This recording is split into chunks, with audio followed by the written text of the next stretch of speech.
Welcome back to another edition of the Sal Greco Show. And on this edition of the Sal Greco Show, we're going to take a special look, a real look into something that people, it's like the 900-pound elephant in the room. Does the Eric Adams administration and NYPD leadership have a problem with sexual deviancy? They're named in a number of lawsuits, and it seems to be a pattern. Smear campaigns, trying to quell anybody that criticizes them or mentions anything about them. We're going to take a look at that. So without any further ado, let's get right into it.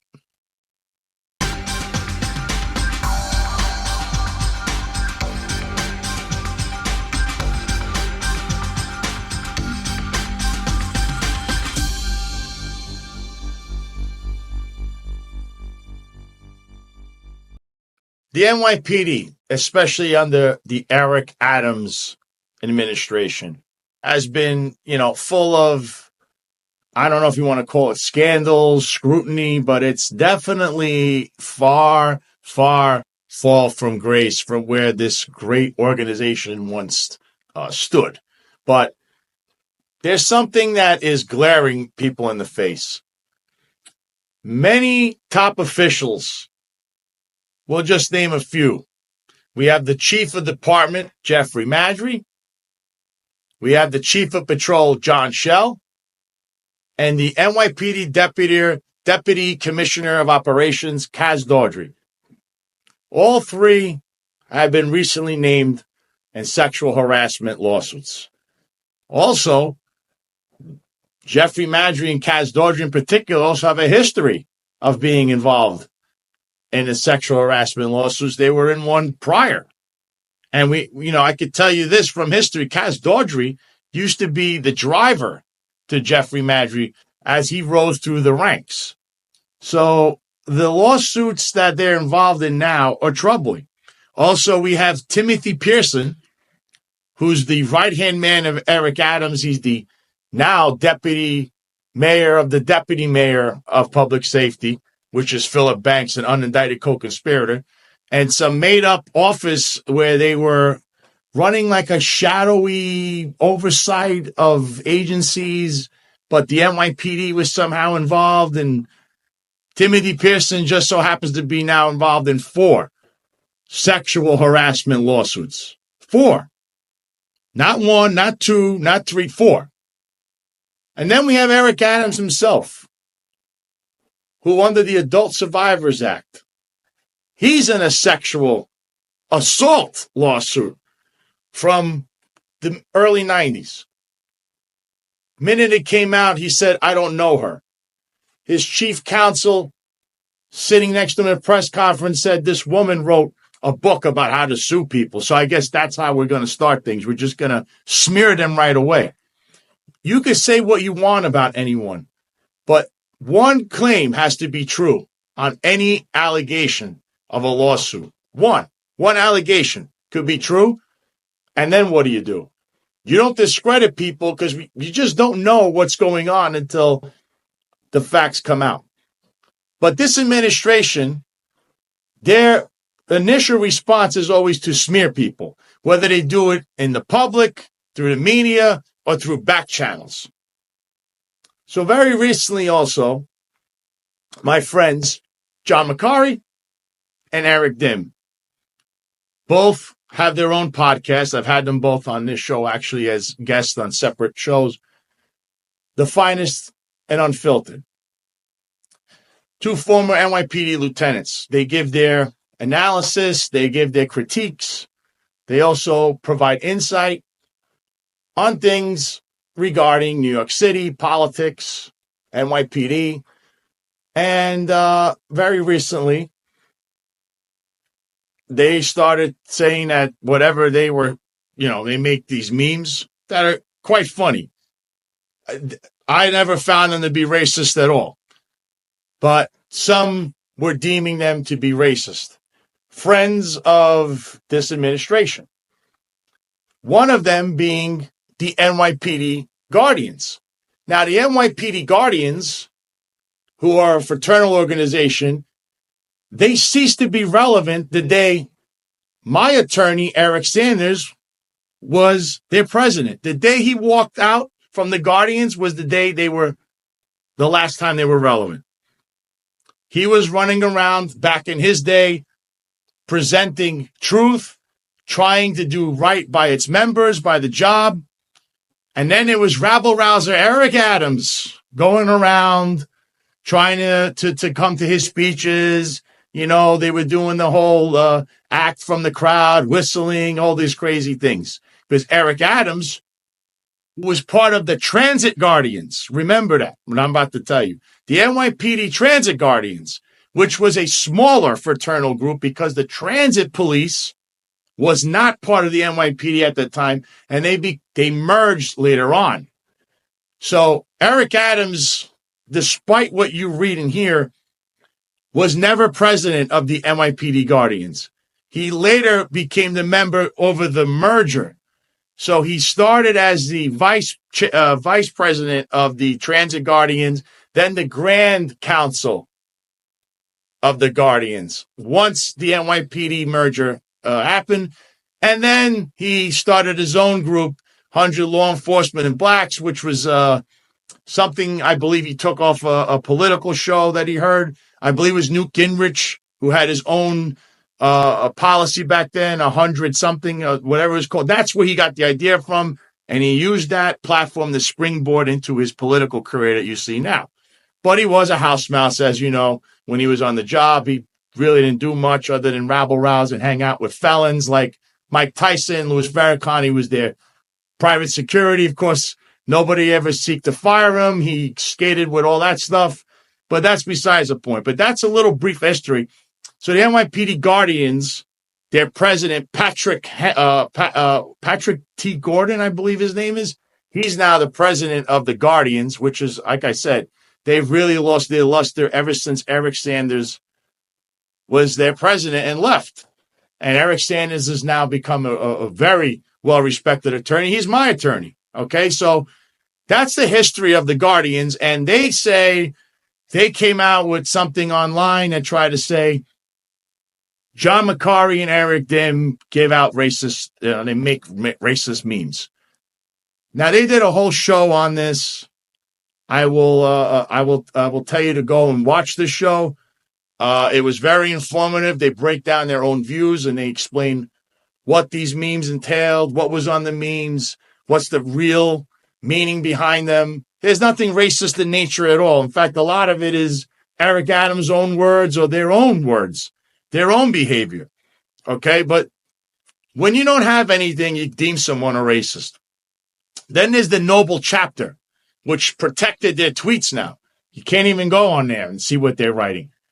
What I'm going to highlight there is the deputy chief, I believe now, that's the vice president, Victoria Perry. Now, I don't know what's going on with her right now today, but I can tell you that when she got promoted, her son that was, charged with a crime somewhere was flashing gang signs at her promotion when she took a picture. But more importantly than that, she misused NYPD officers to go to a funeral. Okay? Now, in the NYPD, and this was in Hellgate, you could read that article. I think you got to become a subscriber, though. She misused personnel, and there's taxpayer money involved here because you're paying overtime for officers, and they're not supposed to be at a funeral that was her mom's funeral. Okay? And she got in trouble for this, or allegedly, they probably just put under the rug. They don't want to tell you this, the New York City Police Department, because they never go after their own. They'll come after some officer. If he doesn't have black socks, he's wearing white socks, they'll try to fire that guy, but they won't go after somebody like Deputy Chief Perry.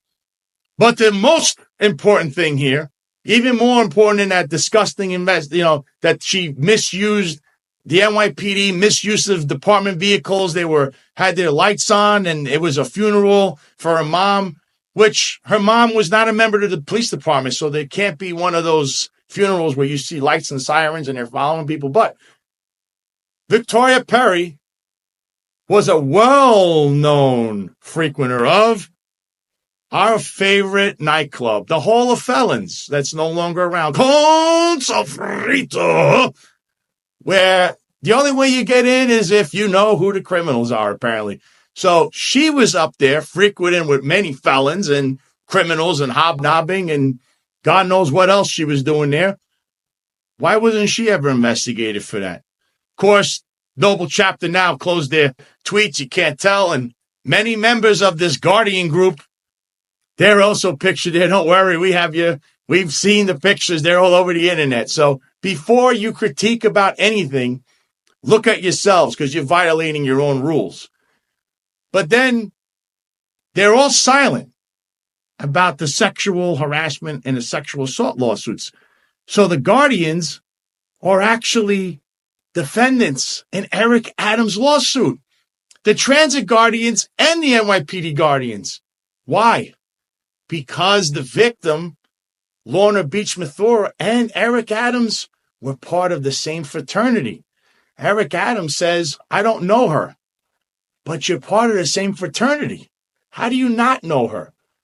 You didn't work with her, but you were driving her home. You had her in the car with you, but you don't know her. Now it's, I don't recall her. Listen, this guy talks out of both sides of his mouth. He's been doing this, his police career, his political career, up until this day. But there's a problem, as you see. So the Guardians, what you say is irrelevant, unless you can answer what I had asked in my X post back to the Guardians themselves. Of course, they can't answer that because that will be dragged into court as evidence in the Lorna Beach Mathura case against the city of New York. The Guardians, the Transit Guardians that are no longer around, but now merged into the regular Guardian, NYPD Guardians, Eric Adams. But there's one question here that really bothers everyone. How come the city is funding all these sexual assault and harassment lawsuits when it's in violation of General Municipal Law 50K2? So let's read and see some of these articles that I'm about to read and show you. And let's look into this just a little bit further, because this is official misconduct by people in Corporation Counsel, and it's a complete waste of taxpayer money, the taxpayers of New York City. You, New York City citizen, that are going to spend maybe hundreds of thousands of dollars, if not probably in the million when this is said and done, because it's so many people that it's an egregious amount of money. So let's read these articles. Let me show you these articles. So here's one of the many articles in the Daily News that have been written about Timothy Pearson, a thug, a former NYPD inspector who is almost like the right-hand man of New York City Mayor Eric Adams, who's got serious issues. I mean, he had issues on the job, that he was under investigation a few times. Also, he is a proponent. He speaks very highly of the Supreme Team, a drug-dealing gang from the 70s and 80s, and one of their associates murdered a police officer in his car. It was a major event that happened, and it led to the crackdown of anybody selling drugs, particularly African Americans. It was a crackdown all over the country, which led to the 94 crime bill, which was written by Bill Clinton and co-written by Joe Biden, two people that would go on to become presidents. But I guess they love African American men so much that they incarcerated them like crazy, even for, I don't know, the smallest of drug crimes where they were just carrying a small amount of marijuana. But I digress. Here is the article. NYPD improperly grilled deputy chief suing senior mayoral advisor Timothy Pearson, court documents. It's by the Daily News. NYPD Internal Affairs improperly grilled a deputy chief suing senior mayoral advisor Timothy Pearson, retaliation on the content of his lawsuit line by 3 days after he filed it, according to a new court filing. As a police officer, Deputy Chief Matildas Marmara is required to sit for official internal interviews, a long-standing NYPD rule used to compel police officers to assist in potential misconduct investigation. Marmara had already been formally interviewed by Internal Affairs in early November about Pearson's alleged sexual harassment of a female sergeant in retaliation against her. But right after he filed a lawsuit in the state Supreme Court July 3rd, he was ordered to another interview with NYPD Internal Affairs Inspector Michael Riccardi on August 2nd, according to an amended complaint filed Monday by his lawyer, John Scola. There's a picture of the illustrious Timothy Pearson. That's an old one, though. Continuing the article, Riccardi had said the interview would not be about Pearson or the lawsuit. He said the city department investigation was handling the Pearson allegations, the amended complaint alleges. Instead, according to the amended complaint, the questions during the 90-minute sessions were all about the lawsuit's allegations against Pearson. Riccardi even had a typed list of questions about information in the complaint. The amended complaint claims Pearson called Chief of Internal Affairs Miguel Iglesias, who then ordered Riccardi to conduct a new interview. The city, the new complaint says, had no legitimate reason to bring in Marmara again except to lock him into statements on his lawsuit outside the presence of his counsel. There's a picture of the Chief of Internal Affairs, Miguel Iglesias. Continuing, Scola said he will seek sanctions from the court against the city for conducting an unauthorized deposition. The NYPD routinely manipulates its disciplinary procedures to intimidate and retaliate against officers employing these tactics in the attempt to gain an unjust advantage in litigation, Scola said. We are confident that when the court scrutinizes their actions, the NYPD will face significant sanctions, bringing a decisive end to their unethical practices. The NYPD press office did not answer questions posed by the news. The NYPD cannot comment on pending litigation, a spokesperson said in an email. Neither the mayor's press office nor John Flannery, a private lawyer being paid by the city to represent Pearson, responded to inquiries from the news. Marmara's lawsuit alleges while overseeing a special unit created by Mayor Adams to assess the performance of city agencies, Pearson sexually harassed Sergeant Roxanne Ludeman and then waged a campaign of retaliation using his influence in the NYPD against cops who backed Ludeman. Marmara Ludeman, now retired, a second retired sergeant and a lieutenant, have filed related lawsuits against Pearson. Scola said the interview after the suit was filed might have also violated legal ethics. In representing a client, a lawyer shall not communicate about the subject of their representation with a person the lawyer knows to be represented by another lawyer in the matter, unless the lawyer has the consent of the other lawyer or is authorized to do so by law or a court order, an American Bar Associates rule states. You're going to see a pattern developing here. So I'm going to play this video right now.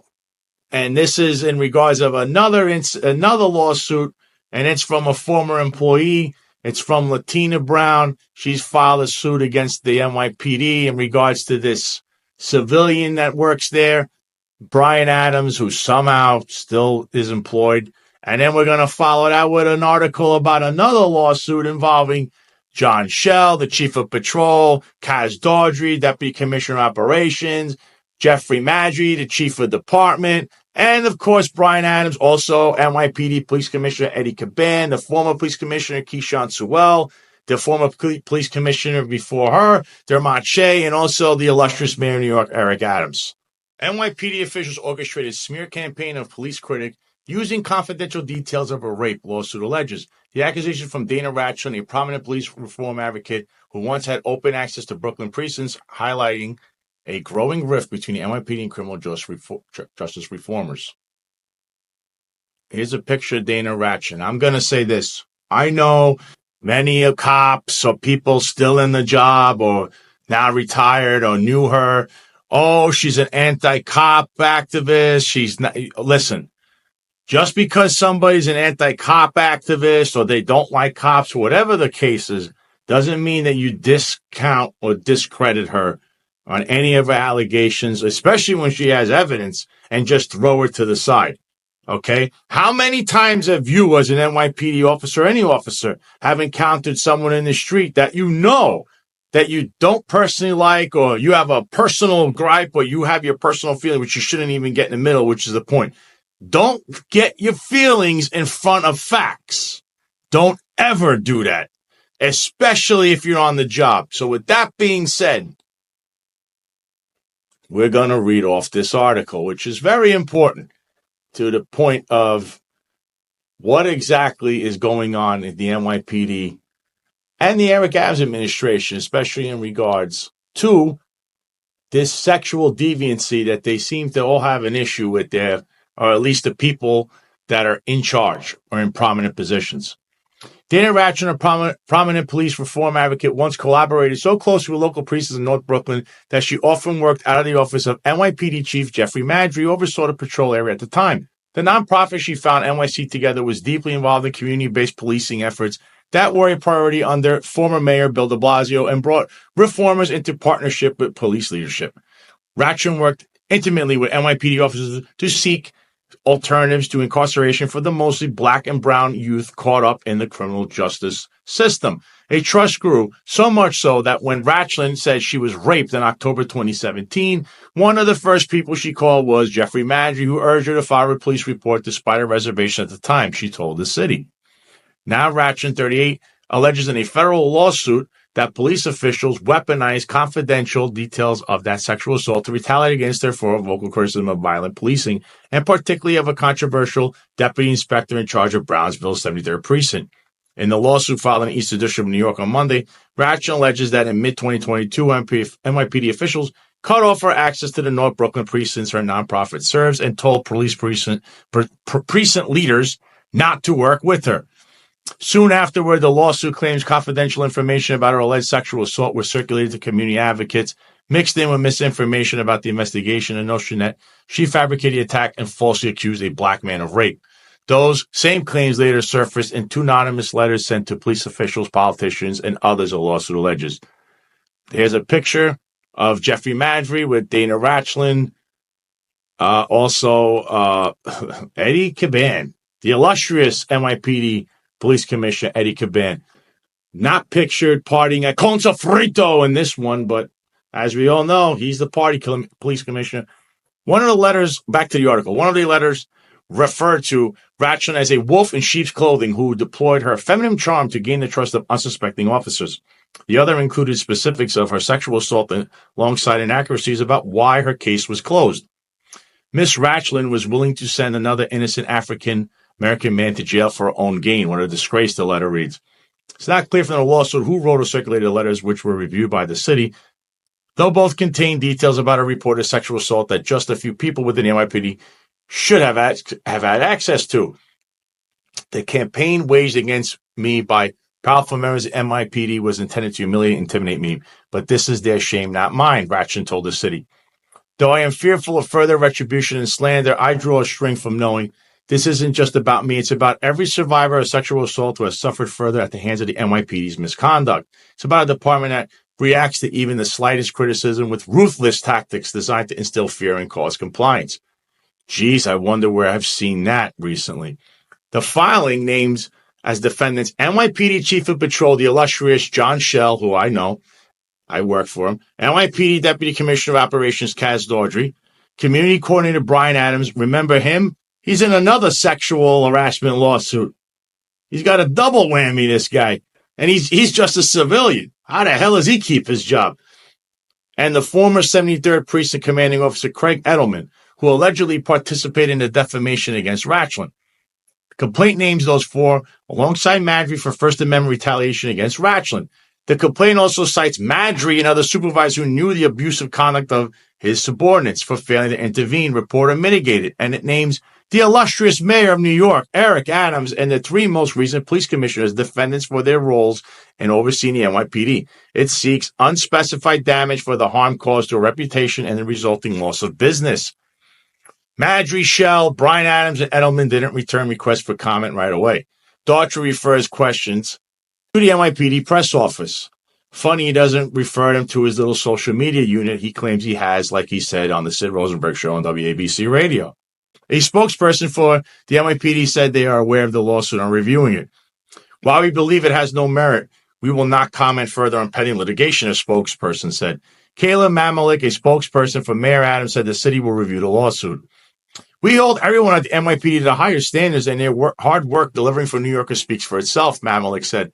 The allegations outlined in the lawsuit depict a behind-the-scenes effort taken by NYPD officials to discredit a vocal department critic and come as NYPD leadership has been increasingly emboldened under Mayor Adams, a former NYPD captain, to confront department critics publicly. The lawsuit also highlights the growing rift between current police leadership and criminal justice reformers who aim to deploy less traditional crime-fighting tactics like violence interrupters that had gained traction under Bill de Blasio. Known to the department, Rachland founded the nonprofit NYC Together in 2015, which began as a mentorship program between police officers and youth and grew to include other collaborative events and programs. The de Blasio administration took early notice of it, with then Chief of Patrol Terrence Monahan writing in an email in 2016 that the mayor thinks it is fantastic. In 2020, Ratchin co-founded a subsidiary group, We Build the Block, along with the actor Michael K. Williams, best known for his role as Omar in the hit HBO series The Wire, which helped pilot police-free streets where local violence interrupters would respond to low-level 911 calls before police got involved. It was during these years that Ratchin became a close friend and confidant of Madry, working at a table inside his office at a time when Madry oversaw Brooklyn North's 10 precincts from Greenpoint to East New York, Ratchin told the city. And here's a picture of Jeffrey Madry with Dana Ratchin. They're out. Jeffrey Madry's wearing a suit. She's in a dress. I don't know. I have no idea what time frame this picture's from. Continuing the article from the city. Madry, along with Daughtry and other police personnel, attended the annual gala for Ratchin's NYC Together at a hotel in Williamsburg on the October 27th evening that ended with her sexual assault upstairs, a lawsuit says. The next day in her hospital recovery room, Ratchin shared concerns with Madry about filing a police report, according to the lawsuit. Ms. Ratchin was initially hesitant to avail herself of the criminal legal system, believing that its ability to achieve justice for victims was limited and being generally opposed to the punitive and non-rehabilitative nature of incarceration, the lawsuit says. But Madry assured Ratchin that her information would be kept confidential and that her name would be excluded from the police report, the lawsuit alleges. Just a handful of NYPD personnel knew about a report, including Madry, Daughtry, and 2 special victims unit detectives, according to court papers. Ratchin underwent a rape kit and conducted a recorded call with her alleged assailant at the behest of detectives, according to SVU investigative logs shared with the city. But ultimately, within a week of filing a report, Ratchin told the Special Victims Unit detectives that she no longer wished to pursue the case. It was formally closed by the NYPD on December 15, according to the logs.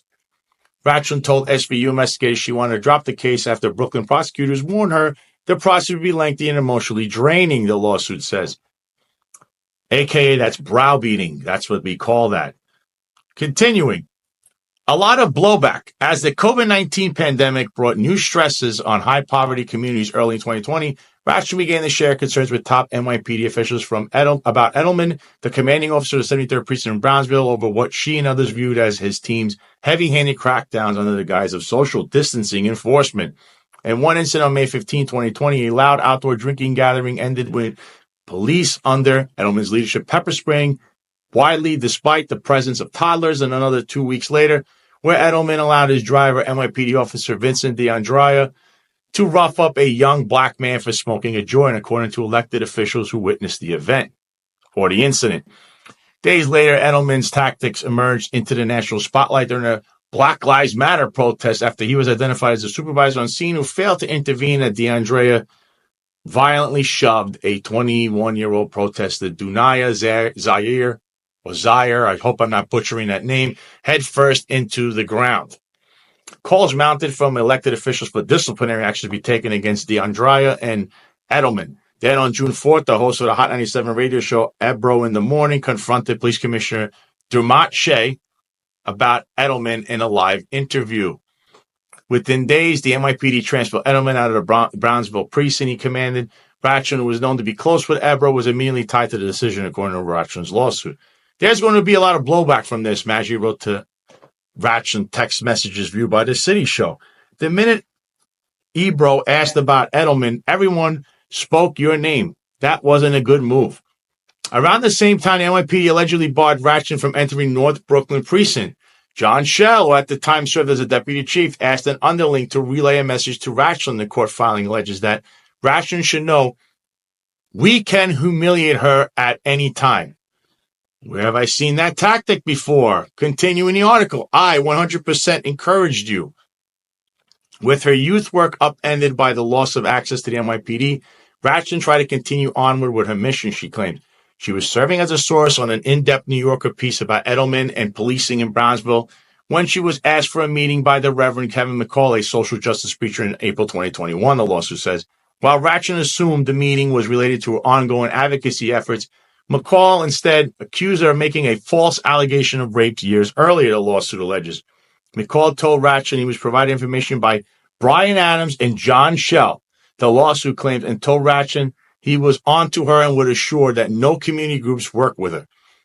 Reached over the phone, McCall said he knew Ratchin, but couldn't recall a specific conversation referenced in the lawsuit. I don't hold the police department's water. I would never do that, he told the city. I wouldn't take no orders from John Schell. Later that day, Ratchin called around to associates and learned that several others had been told that she falsely reported a rape by a black man years earlier, the lawsuit claimed. Given a small circle of NYPD members who knew about her reported sexual assault, Ratchin said she called Madry that same day to confront him. Madry said he knew nothing about it and assured her, I don't believe you falsely accuse anyone, according to a recording of the phone call reviewed by the city. I 100% encourage you to do it, Madry said on the call of the rape report. He also told her he would ask his NYPD associates, including Schell, whose name Ratchin brought up during the call about what was happening. I'm going to put an end to whatever's going on. If there's anything coming from these guys, I'm going to put an end to it, Madry said on the recording. 4 days later, Madry sent a text message to Ratchin reviewed by the city. I spoke to everyone on my side, he wrote on April 12, 2021. There will be no further issues. Wolf in sheep's clothing. In January 2022, de Blasio was replaced by Mayor Eric Adams, who promised to prioritize the restoration of public safety. This included the reconstitution of anti-crime units that had been disbanded under de Blasio after they were identified as the target of many complaints from communities that felt over-policed.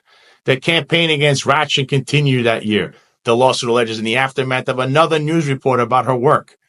On February 4, 2022, the New York Times published a piece on a healing circle in which a group of teens who were connected to a murder in Sheepshead Bay, 61st Precinct, were offered a stipend to attend group therapy sessions in an effort to stave off retaliatory violence. 2 weeks after the article's publication, a letter addressed to the then Police Commissioner Keyshawn Sewell was circulated and stuffed into the lockers of the 61st Precinct, headed by Captain Derby St. Fort, a reform-minded ally of Ratchin, who had worked under Edelman in the 73rd Precinct, the lawsuit alleges. It contained specifics about the location and circumstances of her alleged sexual assault and details about the investigation, including references to video evidence and the phone call to the alleged perpetrator, but the letter asserted she had made a false report and incorrectly stated the reason why the case was closed. A month later, in April, the second letter was mailed out to Brooklyn North Assistant Chief Scott Henderson, who referred the letter to the NYPD's Internal Affairs Bureau in April 2022. That letter was written in the form of a police memo, according to the lawsuit, entitled Beware of the Wolf in Sheep's Clothing. The racist branding of police officers as racist. Like the letter sent a month earlier, the memo included details of her alleged sexual assault, such as the state where the alleged perpetrator came from, alongside the assertion that she made up. Ratchin was the one making unsolicited advances onto the innocent man, including stalking, groping, and pushing herself onto the man, the memo reads.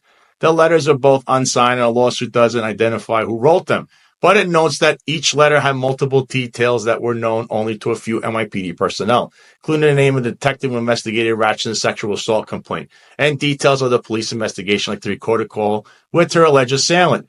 It is clear from the already available evidence and substance of statements by known parties that Ms. Ratchin's privacy was violated by the department and that this was done for the purpose of lending false credibility to the outrageous claims spread in retaliation against her, said M.K. Kaishin, Ratchin's attorney. I hope I didn't butcher that name. Ratchin said, while she's worried about further retaliation speaking out, she's tired of hiding. Courage is being honest about what has been happening for years, despite the risks that come with calling out those who act with impunity, she said. So now, after I did mention in the City article here involving John Schell and Kaz Dodry, this one character, Brian Adams, was a civilian. And I'm going to play you a video of his other lawsuit he's involved with. Okay, so he's not just in one, he's in two lawsuits. And the NYPD Police Commissioner, Eddie Caban, is in that in virtue of being a witness. So this is a mess, but here it is.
Mayor Adams' lawyer calls sexual assault claim fictitious, sparking accusations of defamation. This comes from the Daily News, and you're going to hear about some really disgusting tactics being used by Eric Adams' lawyer and Eric Adams.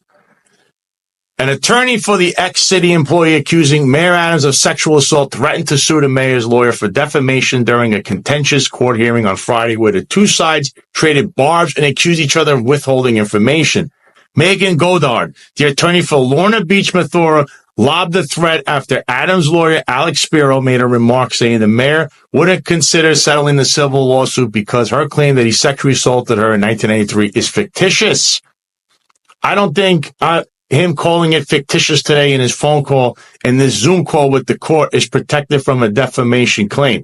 And I will bring one against him for saying that, Godard said at the virtual hearing. In response, Manhattan Supreme Court Justice Richard Lattin, who presides over the case, noted, these are courts proceedings during which lawyers are typically immune from defamation charges. Beach Mathura, a former transit police employee who worked at the agency at the same time as Adams, hasn't specified the month of the alleged 1993 assault, which Adams vehemently denies ever happening. She will be questioned by Spiro directly in a closed-door deposition at his office on September 6th, Lattin said at the conclusion of Friday's hearing. Early in the proceedings, Spiro contended it violates due process for Beach Mathura not to provide a tighter time frame for the claim and requested Lattin order her to give one. Spiro, a high-profile celebrity lawyer retained by Adams' administration earlier this year to represent the mayor in the case alongside the city law department, also said there's zero corroboration for Beach Mathura's allegations. Godard dismissed Spiro's comment about corroboration, noting her client has provided a list of individuals she says she contemporaneously told about the alleged assault, as well as emails she wrote about her accusations of the 2021 mayoral race. She also noted it's common for sexual abuse victims to struggle to remember dates and times and accused Adams' legal team of withholding records in hopes Beach Mathura would guess the wrong time frame for the alleged assault so they can call her a liar again. Godard said the information withheld from her includes employment records and confirming specific transit police duties and postings of the mayor and her client. Miss Beach Mathura does not know the date that she was sexually assaulted by now Mayor Adams. Mr. Spiro is an extremely seasoned litigator. He knows that people don't remember exact dates. Godard said, prompting Lattin to chime in, especially from 30 years ago. Exactly, Your Honor, Godard replied. And so I'm not going to be tricked into or backed into pretending that we know the date. Spiro argued Adams' accuser should be required to provide a more specific time frame so she's not able to cast a wide net in her information request. Also at the hearing, Godard revealed Adams' legal team this week served a subpoena for testimony from an individual Beach Mathura had said she confided in about the alleged assault in 1993. The unnamed individual was among 7 people Beach Mathura contemporaneously told about the alleged assault, according to a letter Godard filed in court earlier this week. Beyond denying Beach-Mathura's claims, Adams says he doesn't recall meeting her. Beach-Mathura filed her suit against Adams in March under the Adult Survivors Act, which opened a one-year window for sexual misconduct victims to sue their alleged assailants if the statute of limitations had expired. The suit, which seeks at least $5 million in damages, alleges Adams tried to get her to perform oral sex on him in his car after they met to discuss a workplace issue while employed at the since-defunct City Transit Police Department. According to the suit, Adams ejaculated on her leg after she refused his proposition. He then dropped her off at a subway station, the suit claims. Very disturbing. Very disturbing. All right, so this is from the actual New York State Senate, okay? This is in legislation. This is General Municipal Law 50K, okay? And using 50K2 is what I'm telling the world, that under this law, there needs to be a reason why Corporation Counsel is defending all of these employees for sexual harassment / assault, which is in violation of this very law. We have not gotten any letter, any reason why. And the taxpayers are in the right to know why they are funding this stuff. It is absolutely their right, and it's disgusting that Eric Adams, who does everything, basically just does whatever he feels like doing, because he's the mayor. So here it is, Section 50K, Civil Actions Against Employees of the City of New York, General Municipal Law. That's what this is called. Charter 24, Article 4. 50K, Civil Actions Against Employees of the City of New York. 1, as used in this section. A, agency shall mean a city, county, borough, or other office, position, administrative, council, department, division, bureau, board, community board, commission, institution, or agency of government, the expenses of which are paid in whole or in part from the city treasury, but shall not include, unless otherwise provided by law, any public authority, public benefit, corporation, or board of education. B, city shall mean the city of New York. C, comptroller shall mean the comptroller of the city. D, corporation council shall mean the corporation council of the city. E, employee shall mean any person holding a position by election, appointment, or employment in the service of any agency, whether or not compensated or a volunteer, expressly authorized to participate in a city-sponsored volunteer program, but shall not include an independent contractor. The term employee shall include a former employee, his estate, or judicially appointed personal representative. 2, at the request of the employee and upon compliance by the employee with the provisions of subdivision 4 of this section, the city shall provide for the defense of an employee of any agency in any civil action or proceeding in any state or federal court, including actions under sections 1981 through 1988 of the Title 42 of the United States Code arising out of any alleged act or omission which the Corporation Council finds occurred while the employee was acting within the scope of his public employee and in the discharge of his duties and was not in violation of any rule or regulation of his agency at the time alleged act or omission occurred. This duty to provide for a defense shall not arise where such civil action or proceeding is brought by or on behalf of the city or state of an agency of either. This right here is what matters. This 50K2 right here. The employee was acting within the scope of his public employment and in the discharge of his duties and was not in violation of any rule or regulation of his agency at the time the alleged act or omission occurred.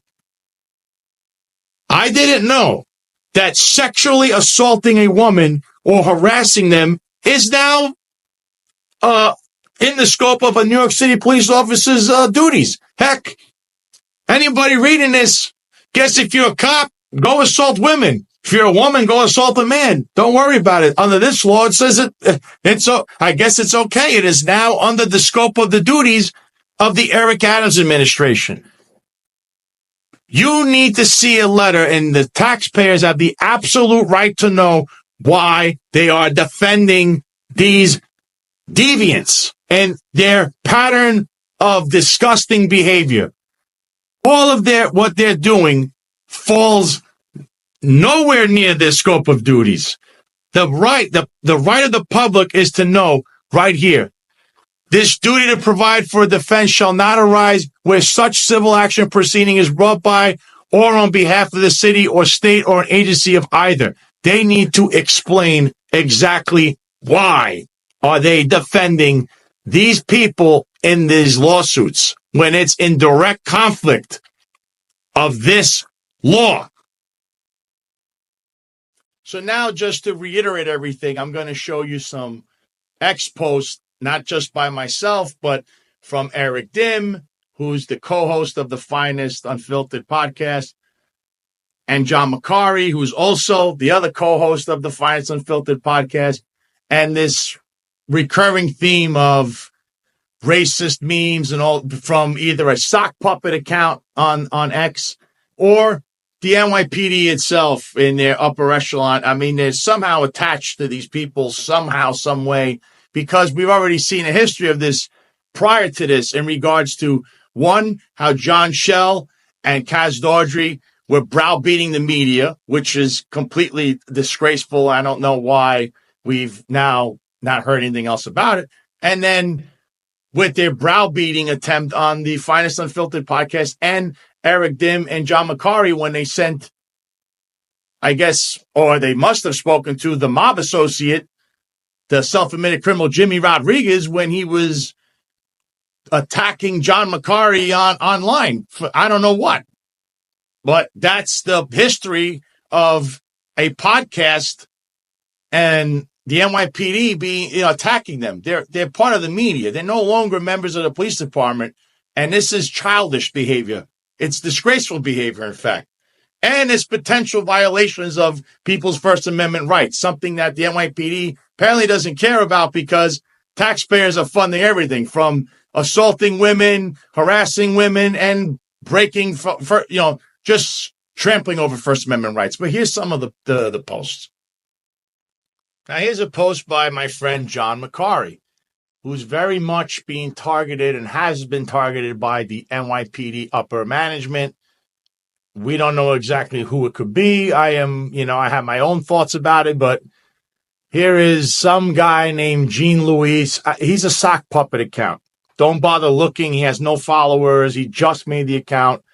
It's clearly somebody who's either attached to these buffoons or one of the buffoons themselves. And here's what John had to say. He said, the smear campaign orchestrated by the NYPD's top brass rolls on. This is your NYPD leadership, NYC. The truth is not welcome in the city of yes. And here's the post. And it says, I guess whoever this Jean Louis guy is, one of the sock puppets or a sock puppet, puts that John Macari is a racist because he had memes that hurt their feelings. Now, here's a post by Eric Dim, the most complained cop. He's a friend of mine and also the co-host of the Finest Retired Unfiltered podcast, which John Macari is also on. And he answered to the same exact post. And this is what he posts. Do you trust your NYPD leadership with the city? I don't trust him to even hold a gun and a badge. This is your New York City leadership front and center. Hashtag the Finest Unfiltered. And he's reposting exactly what you just saw with John Macari with this sock puppet account saying stupid, crazy things. Here's one of my own posts. So at NYC Mayor Eric Adams continuously smears a sexual assault victim that he allegedly forcefully ejaculated on and now says, I don't know her. Kamala Harris must rescind his endorsement, condemn his deviancy, and pledge no pardon for Eric if indicted federally by the Southern District of New York. And that was the headline that I read out about this story. Now, Kamala Harris, believe all women, unless they accuse one of your own of some deviant act that somehow we're supposed to say, don't believe her. Eric Adams is telling the truth. Since he has such a great history of being honest with not only the public, but his constituents and his own police department. Why don't we go back in history and review what he has done when he was in the police department? Such an honest guy, right? Eric Adams, such an honest man. Now, here's a post by Sam Antar, the great former CEO of Crazy Eddie. And you can go to whitecollarfraud.com to check him out. And here he writes, hey, at NYC Mayor Eric Adams, you are a pathological liar. You admitted violent crime numbers. Seek help. He omits a lot of stuff. Here, look, violent major felonies, 2024 versus 2023, up 4.3%. Violent major felonies, 2024 versus 2021, up 32.3% during your tenure as mayor. Violent major felonies, 2024 versus 2019, up 33.4% since the year before the pandemic, bail reform, and discovery reform. He posted this on August 22nd, okay? So, I mean, the councilmen and councilwomen out there that are representing your districts and you bootlick for the NYPD or Eric Adams, your district is a mess. It's a mess, and why? Let's see. These are the numbers. Look at this, okay? Tell me how these numbers add up to any kind of success. I understand some councilmen and councilwomen want to be at Eric Adams' table of success.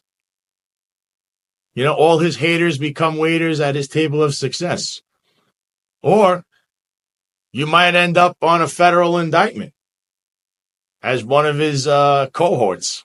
But listen, I would be very troubled by this. I wouldn't be worrying about alleged racist memes that when you have an issue in New York City, you just call someone a racist and hope that the media catches it. Oh, no, it's a racist meme. Something is racist. Instead of saying, I don't know, we have some serious issues here. I see Jewish people getting assaulted. I see women getting assaulted in New York City. But this particular police department, upper management, and mayor of New York City and his administration happen to be fixated on memes and attacking people online for memes through sock puppet accounts as well. Pretty pathetic. How about these numbers? Why don't you answer for these numbers? People's public safety is in jeopardy 24/7. You got a mayor that's being looked at by the feds who's partying to the break of dawn, associating with every known criminal and felon you could think of. And his police department does the same thing. Just ask Eddie Caban, ask Jeffrey Maddrey. They love that con sofrito that is no more. But they were up there for 4 years. So then you just saw what I said about Sam Antar, another good friend of mine who's breaking down crime statistics every week. And then we have a councilwoman, Vicky Palladino, an alleged Republican, by the way, who came out to defend John Schell and Kaz Daughtry, two guys that probably I'd be terrified around women. But she was standing next to them and said that they did such a great job and the NYPD is so great, where her district is on fire with crime. But one little incident that actually was solved by cops, not by John Schell or Kaz Daughtry. The we means them because they're in front of the cameras. The officers that do all that work, you never hear about them. You'll hear about it one time. Such and so was arrested by office, or they just say officers from the precinct. Notice that they're basically using you out there. Officer Joe, Officer Jane. But listen, the majority of these people, you don't want to hear what they say in the locker rooms. I know what they're saying about Mr. Schell and Kaz Daughtry. And that's why they torture these people without telling you that. You don't know what's going on behind the scenes.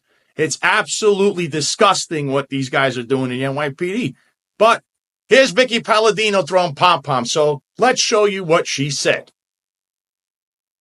And here is a post by New York City Councilwoman Vicky Palladino. Vicky Palladino, who also has a part in that Republican club, the Whitestone or Queen, I think it's Whitestone Republican Club. Her Republican club had invited John Schell and Joe Impatrice to go speak at her club at one point. John Schell, who attacks journalists and is named in lawsuits about sexually harassing women and doing smear campaigns and covering it up. And Vicky Palladino had no problem with this. She has no problem with John Schell.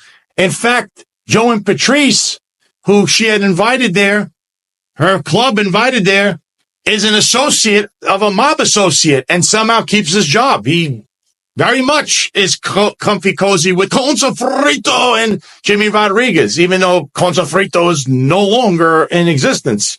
Yet, no one can still answer why the police department was up there for 4 years when they should have been trying to shut him down. But here's Councilwoman Vicky Palladino. I just want to take a moment and reiterate my support for the NYPD, and in particular our NYPD leadership. NYPD Chief of Patrol John Schell and NYPD Daughtry, Kaz Daughtry, who have been great friends to my district and to our city. These are men doing a difficult job in an incomprehensibly hostile political environment and still manage to make a positive impact on our city. A lot of people, including myself, have great deal of frustration with the direction of this city. But these are the good guys. Some have recently criticized these men in racial terms, which is unacceptable. None of us are above criticism, but we cannot allow our frustrations with city policy to result in personal attacks against good cops who are just doing their job. This past week, the NYPD really came through for my district when they were masterfully rescued a family from a home invasion and potential hostage situation. That is the NYPD, and I will always stand with them. That's great, Vicky. But the two guys you're standing with, I wonder what they would do to you. Maybe if, I don't know, you made an allegation against someone. Maybe, you say that somebody did something to you that they know because they already have a history of smearing people. So Councilwoman Vicky Palladino, my paisana, I'm going to tell you this after reading that. You're a member of city council. So now, if you're watching this, you should know that under General Municipal Law 50K2, no taxpayer should be funding any of these sexual harassment / assault lawsuits, whether it's Eric Adams, whether it's Brian Adams, whether it's Timothy Pearson, and especially if it's John Schell, Jeffrey Madry, Kaz Daughtry, whoever.